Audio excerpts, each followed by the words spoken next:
final do século XIX, com o Projeto Nacional de Higienização da Cultura, a psicologia se fortalece e conquista, nesse âmbito, o Estatuto de Ciência Autônoma a serviço dos ideais de modernidade, ordem, progresso e racionalidade. Seus objetivos apoiavam simultaneamente o controle comportamental a partir dos princípios da eugenia e da higiene mental, que ambicionavam o fortalecimento de uma nação próspera, moderna e mais saudável, educada a partir de modelo sustentado no uso de castigos e recompensa e na normatização da sociedade, e com a criação de hospícios e asilos sem nenhuma preocupação terapêutica. Edwin Black, 2003, trouxe a público os resultados de um empreendimento de fôlego, que precocemente se tornou uma referência obrigatória sobre o tema eugenia, em A Guerra contra os Fracos. Eugenia é a campanha norte-americana para criar uma raça superior. No início do século XX, pensadores influentes, cientistas reconhecidos e outros grandes nomes ligados às mais poderosas forças financeiras dos Estados Unidos, entre eles os gigantes do aço e das ferrovias, criaram uma frente científica chamada eugenia.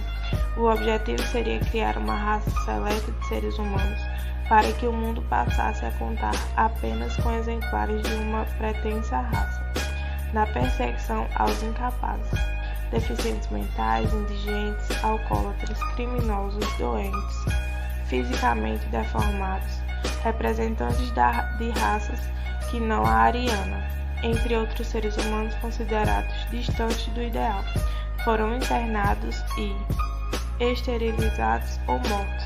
Na percepção de parte significativa destes eugenistas, a assistência aos inferiores era, além de inútil, apresentaremos na prática uma instituição que adotava esse método sanitarista, o qual seguia os princípios da eugenia, desprezo e perseguição aos incapazes. Centro Hospitalar Psiquiátrico de Barbacena, o antigo Hospital Colônia, o qual foi palco de uma história de extermínio entre 1930 e 1980. Segundo relatos de testemunhas oculares, essa instituição não se preocupava em contratar profissionais capacitados. Eram pessoas leigas, sem nenhum treinamento, apenas um psiquiatra e uma enfermeira para vários pacientes. Sem alimentação adequada, usavam seringas compartilhadas, ficavam despidos de roupas e da própria dignidade.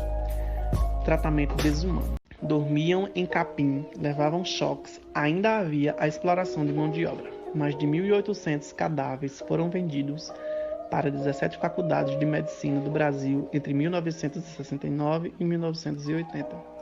Havia também um cemitério acoplado ao hospital, onde muitos foram enterrados como indigentes, sob o rótulo de ciência.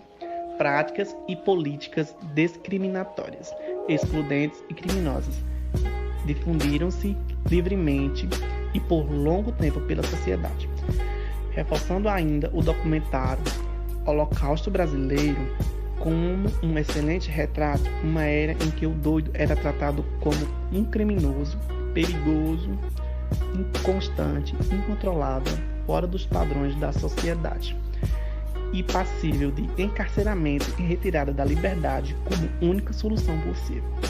Quando entravam no Hospital Colônia de Barbacena, em Minas Gerais, os pacientes eram despidos da capa de pessoas, tiravam-lhe os nomes, cortavam-lhes os cabelos, passavam a ser animais. Não ficavam apenas nus fisicamente, como vemos nas imagens e ouvimos nos relatos dos sobreviventes.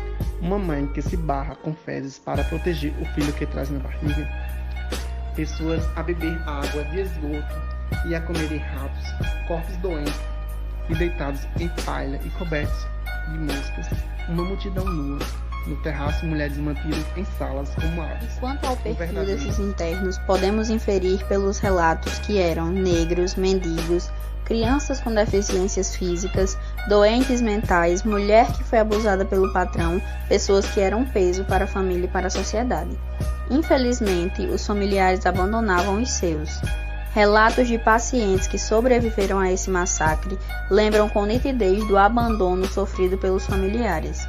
Ele me deixou aqui e nunca veio me visitar. Até hoje sinto saudade do meu pai.